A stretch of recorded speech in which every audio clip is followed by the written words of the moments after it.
رمضان مدرسة العمر. رمضان مدرسة. Орозо бул өмүрдүн, жашоонун мектеби. Орозо менен адам өзүн тарбиялоого, Аллах Таалага ибадат кылуудан нафсин көндүрүүгө, жакшылык иштерди жасоого мүмкүнчүлүк. Ким орозо айын такыба болгон абалда ийгиликтүү колдонуп калса, ал олжолуу чыгат. Ал жакшылыктар жашоосунда коштоп жүрөт, келерки орозого чейин уланат. Ошентип орозонун берекети менен адамдын нафси оңолуп, жакшылыкка бет алып, тарбияланып, жакшылыкка үйрөнүп, такыбалыкка азык даярдайт.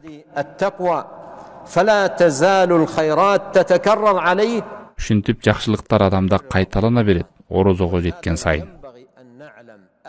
Ошол үчүн орозо бул чоң мүмкүнчүлүк, сооптордун сезону экенин билишибиз керек.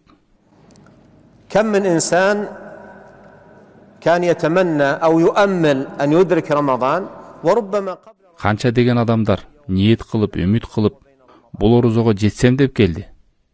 Айрымдары 1-2 күн калганда ажал жетип өтүп кетти. Же келерки бир нече деген орозолорго жетсем деген эле. ينبغي على الناصح لنفسه أن يستشعر أن إدراكه لرمضان. Орозого жетүүнүн нематын, жакшылыгын сезе билүү керек. Бул адамдын жашоосундагы баа жеткис чоң бир мүмкүнчүлүк. Себеби бул жашоодогу токтоп кайра жылып кетүүчү бир аялдамадай мүмкүнчүлүк. Ал нерсени кой берип жибербе. Кайсы бир мүмкүнчүлүктөр жашооңдон кетип калса, кайра кайтып келбейт. Акылдуу адам өзүнө жакшылык каалаган киши. Бул жакшылыкты пайдаланып калышы зарыл. Колдон келишинче күчүн, эмгегин эң жакшы абалда сарпташ керек.